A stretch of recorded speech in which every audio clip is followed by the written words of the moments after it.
গল্প সাজের বাতি পর্ব ৫। ঢাকায় ১০ তলা বিশিষ্ট রয়্যাল হসপিটাল বেশ উন্নত, চিকিৎসার মানও বেশ ভালো।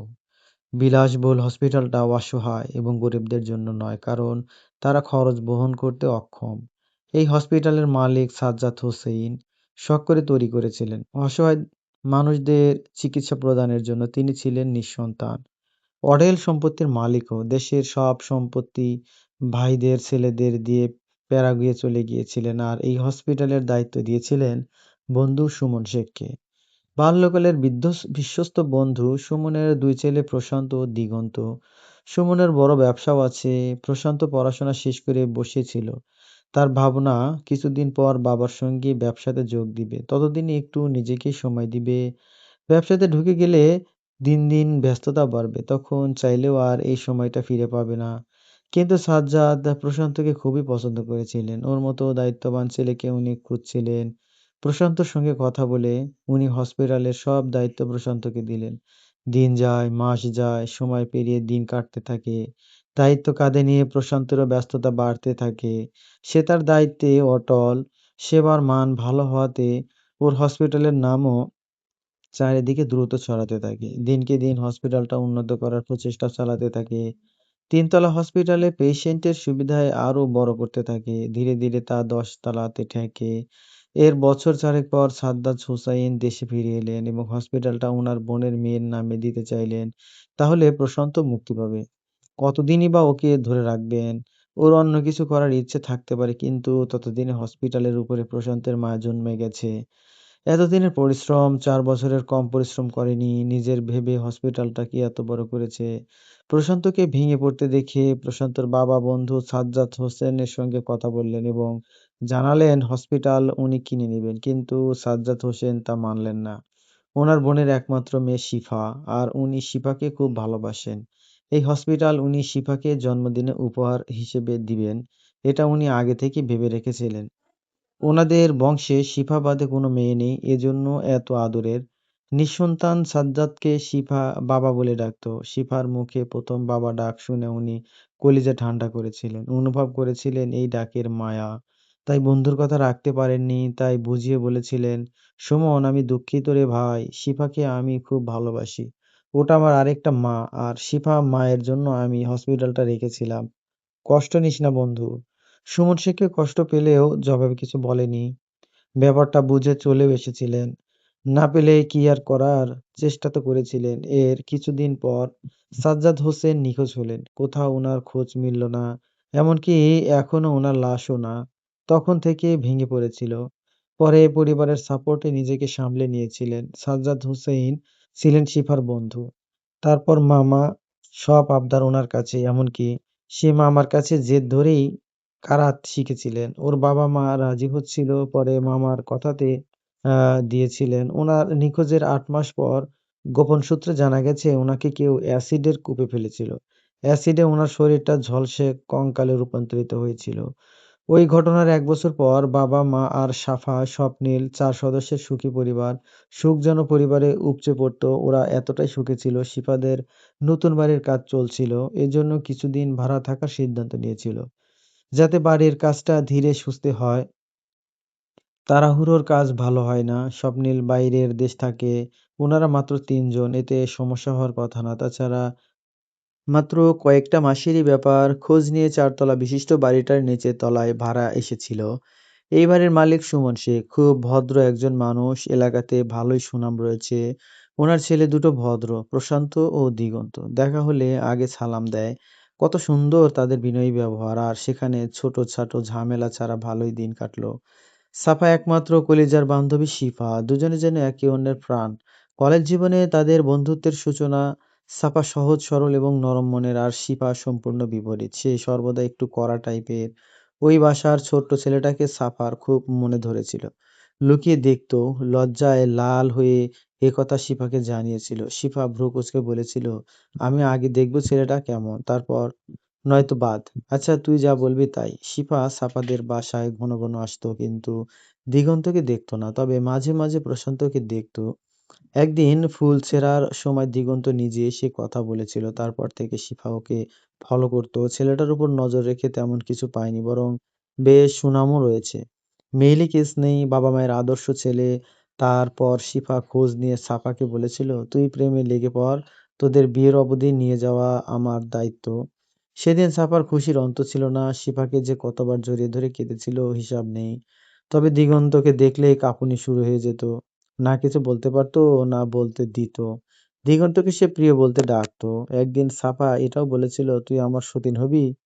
আমরা একসাথেই থাকবো আর বরকে নিয়ে ঝগড়া করব।" শিফা ওর কথা শুনে রেগে গেলে সাফা খিলখিল করে হাসতো, যদিও ইচ্ছে করে শিফাকে রাগিয়ে দিত। সাফা স্বপ্নেলকে নিয়েও শিফাকে খোঁচা মারতো। ভাইয়ের বউ, আম্মুর পুত্রবধূ, সাফার ভাবি এসব বলে প্রায় ডাকতো। এসব খুনসুটিতে মেতে থাকতো। বেশ কয়েকদিন পর দিগন্ত আগে সাফাকে ফেসবুকে ফ্রেন্ড রিকোয়েস্ট পাঠালো। সাফা কাল বিলম্ব না করে কনফার্ম করে ফেলেছে সে যেন আকাশের চাঁদ পেয়েছে। তারপরে দুজনের টুকটাক কথা হতো। দিনকে দিন সম্পর্কটাও সহজ হতে লাগলো। কত শত প্রেমালাপ চলতো। দিগন্ত মর্জি মতো সাফাকে ছবি দিতে বলতো, না দিলে কথা বলতো না, এড়িয়ে চলতো। সাফা ওর এড়িয়ে চলা সহ্য করতে না পেরে ছবিও দিত। তবে এসব কথা শিফাকে জানাতো না, কারণ সে জানে শিফা রাগ করবে। প্রিয় মানুষকেই দিচ্ছে, তাহলে সমস্যা কোথায়? এভাবে সময় পেরোতে লাগলো। সাফা দিগন্তদের বাসাতেও যাওয়ার আশা শুরু করলো। নিহার সঙ্গে ওর আড্ডাও বেশ জমতো। শিফাকে কম সময় দিতে লাগলো। কষ্ট পেলেও শিফা কিছু বলতো না। সে যতটুকু পারতো সাফার খোঁজ রাখতো। সাফা পড়াশোনাতে অমনোযোগী হয়ে গেল। তার কাজ সারাদিন ফোনে দিগন্তের সঙ্গে চ্যাট করা। শিফা কিছু বললে উল্টো রাগ দেখাতো। এরপরে হঠাৎ সাফার শরীরটা খারাপ হতে শুরু করলো। দিনকে দিন পাগলামির মাত্রাও বেড়ে গেল। স্মৃতিশক্তি কমতে শুরু করলো, চোখে কম দেখতে লাগলো, তবুও সারাদিন ফোন নিয়ে পড়ে থাকতো। অনলাইনে না দেখলে দিগন্ত নাকি রাগ করতো। দিগন্ত যখন যা বলতো তাই করতো। যত দিন কাটতে লাগলো সাফার সমস্যা বাড়তে লাগলো। সে মাঝে মাঝে শিফাকে চিনতে পারতো না। ভুল বুঝে অনেক আঘাতও করেছে। খানিক পরেই দেখে বুঝে জড়িয়ে ধরে খুব কাঁদতো। কিন্তু ডাক্তারের কাছে যেতে চাইতো না। এর কারণ পরে জানা গেছে, দিগন্তই নাকি ডাক্তার দেখাতে নিষেধ করেছে। সারাদিন ফোন টিপে তাই নাকি এমন হচ্ছে। আপনা আপনি সব ঠিক হয়ে যাবে। সাফা তাই বিশ্বাস করেছে। শিফা একদিন জোর করে ডাক্তার দেখাতে নিয়ে গিয়েছিল। শিফার চোখ এড়িয়ে সে পালিয়েও এসেছিল। 1 মাস পর সাফা আর করুণ অবস্থা হয়ে গেল।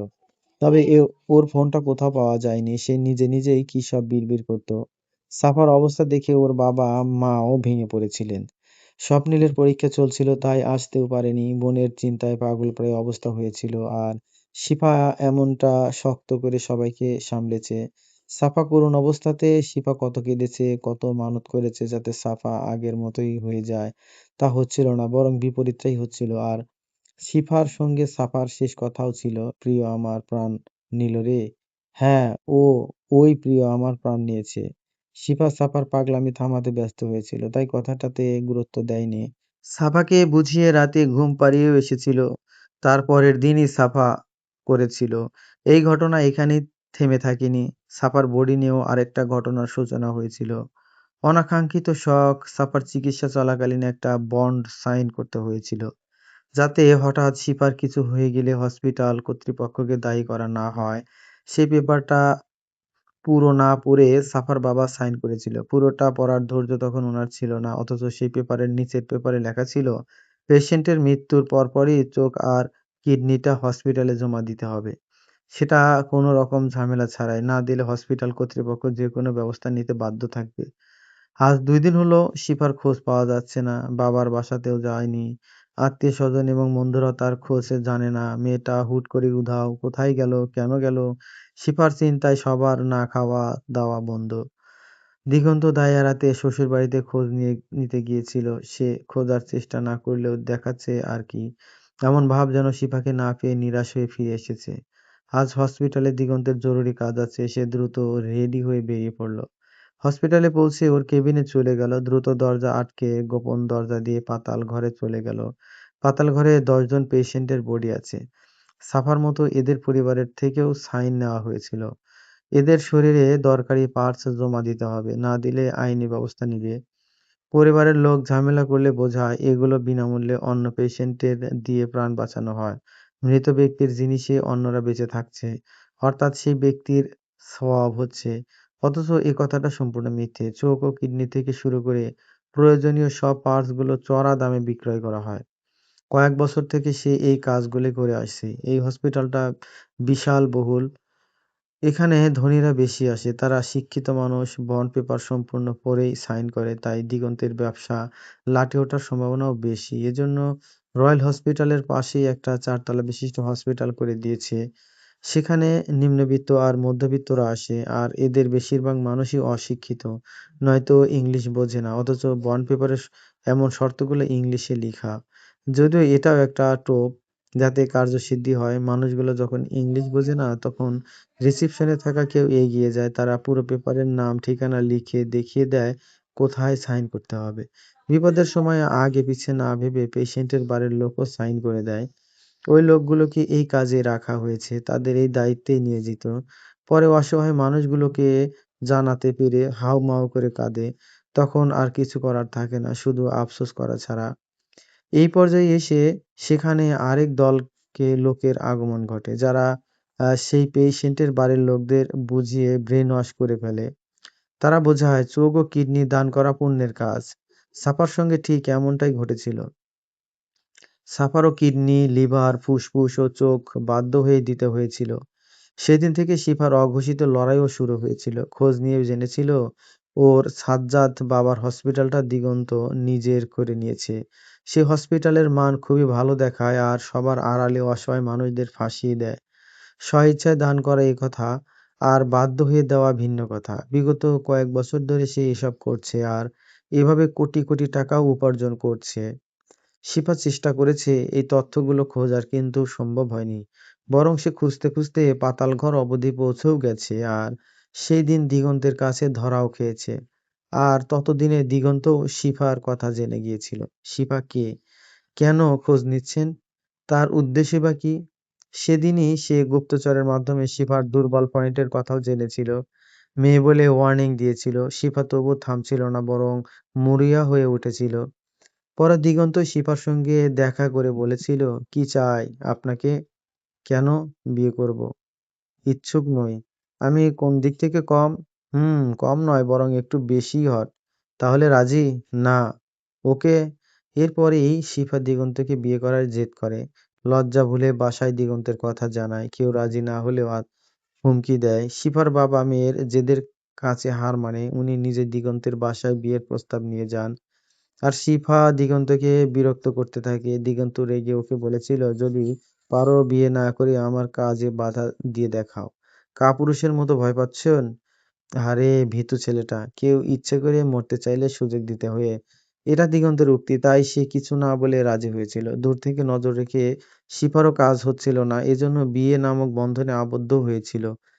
বিয়ে না করলে বাসায় ঢুকতেও পারবে না, আর তথ্য সংগ্রহ করতে পারবে না, যেটা ওর জন্য খুবই জরুরি। দিগন্তের বাসায় যাওয়ার পর শিফা তথ্য সংগ্রহের যথেষ্ট চেষ্টা করছে, কিন্তু তেমন কিছু পায়নি। বাড়ির পিছনের রাস্তা দিয়ে চুপি চুপি সে সাজ্জাদ বাবার বাসায় যেত। সেই স্থানটা ছিল ওর জন্য নিরাপদ। সাজ্জাদের সহকারী হাসিব, বর্তমানে শিফা সহকারী। আর মাস্ক পরা সেই মেয়েটা ছিল তমা, তনয়ের মা। খোঁজ দিয়ে দিগন্ত তমাকে চিনে ফেলেছিল। সে প্রথমবার ওয়ার্নিং দিয়েছিল। তমা ওর বারণ না শোনাতে তনয়কে অপহরণ করেছিল। ৩ দিন আটকে রেখেছিল। তারপর তনয়ের হাত কাটার পর দিগন্ত হসপিটালে দেখতেও এসেছিল। ছোট্ট তনয় দিগন্তের কোলে কেঁদে কেঁদে বলেছিল, আঙ্কেল আঙ্কেল, আমার হাতটা ঠিক করে দাও। ফুপি পচা, প্লিজ হাত ঠিক করে দাও। আমি আর দুষ্টু হব না, প্রমিস। তনয়ের কথা শুনে দিগন্ত ওর চোখ মুছিয়ে শিফা আর তমার দিকে তাকিয়ে শান্ত কণ্ঠে বলেছিল, বড়দের কর্মফল ছোটদেরকে ভোগ করতে হয়, যাতে বড়রা আফসোসে পুড়ে মরে। তাছাড়া কে বা চায় নিজেকে নিঃশেষ হতে দেখতে? ছোট্ট তনয় সেদিন এতই কঠিন কথার মানে বুঝেনি। সে ফ্যাল করে তাকিয়েছিল। বোঝার চেষ্টা করেও ব্যর্থ হয়েছিল। তখন শিফা নিজেকে দমিয়ে নেওয়া অভিনয়ও করেছিল, যাতে দিগন্ত বোঝে। শিফা কিছুটা ভয় পেয়েছে। শিফা নিশ্চুপ ছিল কয়েকদিন, তবে খোঁজ চালানো বন্ধ করেনি। হঠাৎ কিছু পেয়েও গিয়েছিল। দিগন্তের বেডরুমের ভেতরে আরেকটা রুম আছে। সেই দরজা দিয়ে ঢুকলে সিঁড়ি বেয়ে নিচে পাতাল ঘর পাওয়া গেছে। বাসাতেও পাতাল ঘর, সে ভাবতেও পারেনি। তবে পাতাল ঘরে তালা থাকায় ঢুকতে পারেনি। পরে পাতাল ঘরের চাবিটাও পেয়েছিল দিগন্তের অ্যাকুয়ারিয়ামের ভেতরে। আর চাবি ছিল প্লাস্টিকের মাছের মধ্যে। শিফা একদিন ভাবনায় মগ্ন হয়ে অ্যাকুয়ারিয়ামের দিকে তাকিয়েছিল। হঠাৎ খেয়াল করে সব মাছ নড়লেও সাদা মাছটা নড়ছে না। ওর মনে মনে সন্দেহ হয় উঠে মাছটা ধরা নাকি দেখতে গিয়ে চাবি পেয়েছিল আর সুযোগ বুঝে চাবিটা নিয়ে পাতাল ঘরেও গিয়েছিল। সেখানে গিয়ে অ্যাসিডের গভীর কূপ এবং অসংখ্য কঙ্কাল দেখেছিল। প্রতিটা দেওয়ালে কঙ্কাল ঝুলিয়ে নিচে নাম ও তারিখ দেওয়া ছিল। শিফা সাজ্জাদ হোসেনের কঙ্কাল পায়নি, সময়ও কম থাকায় খুঁজতেও পারেনি।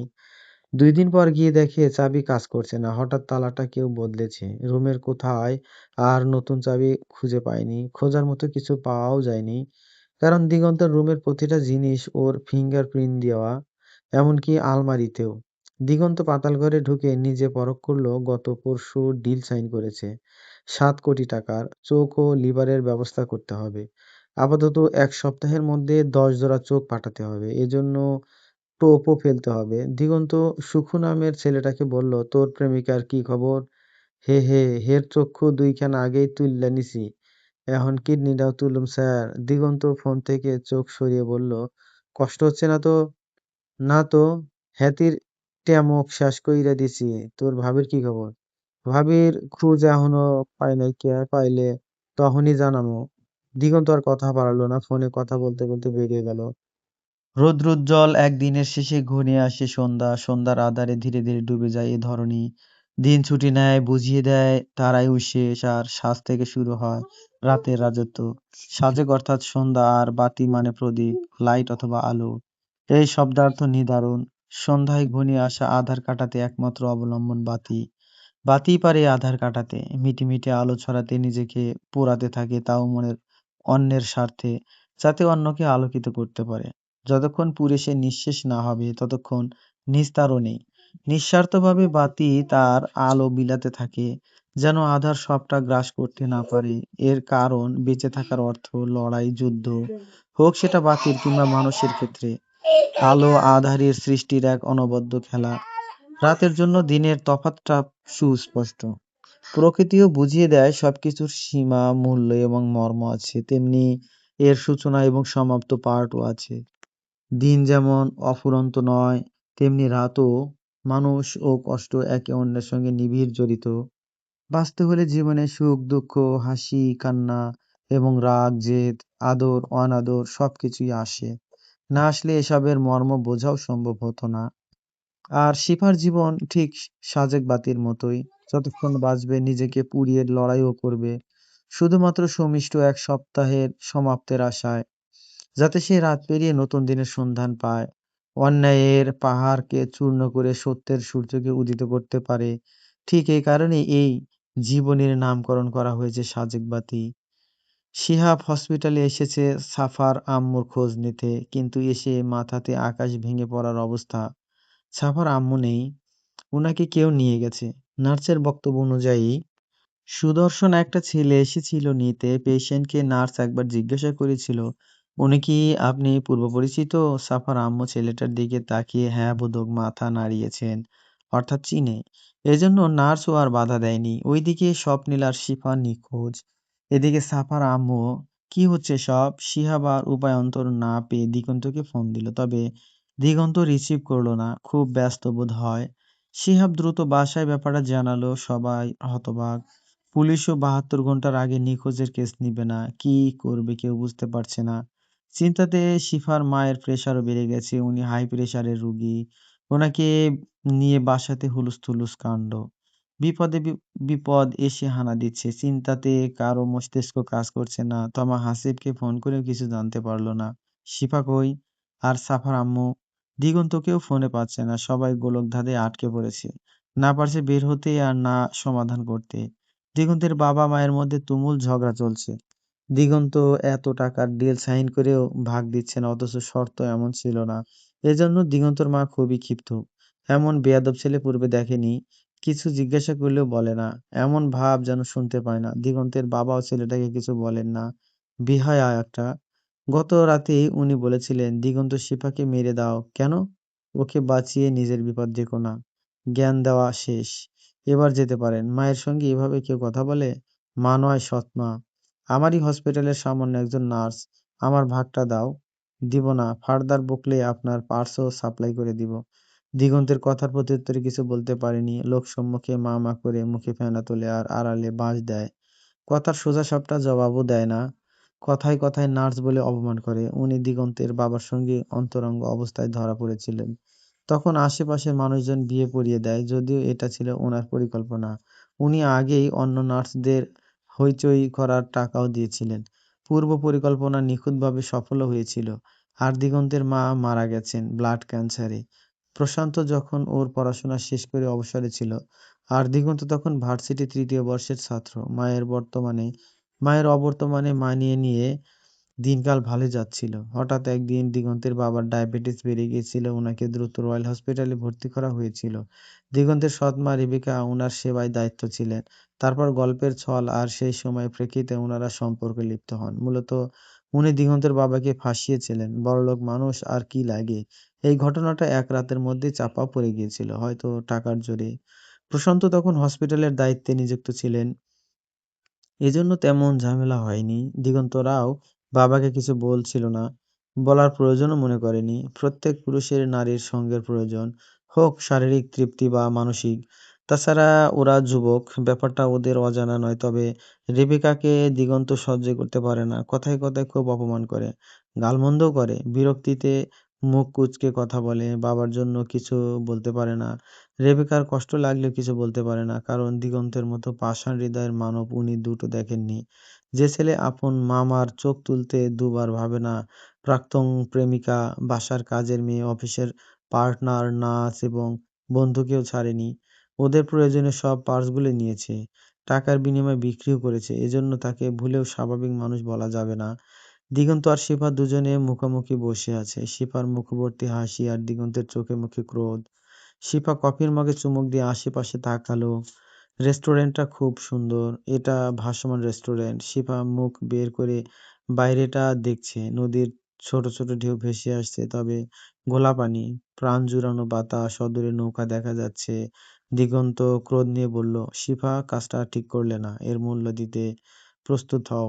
আপনি আসলেই কাপুরুষ। পুরুষত্বের জোর থাকলেই তবে পুরুষ বলে না, বুকে পাঁটা থাকা লাগে, যেটা আপনার নেই।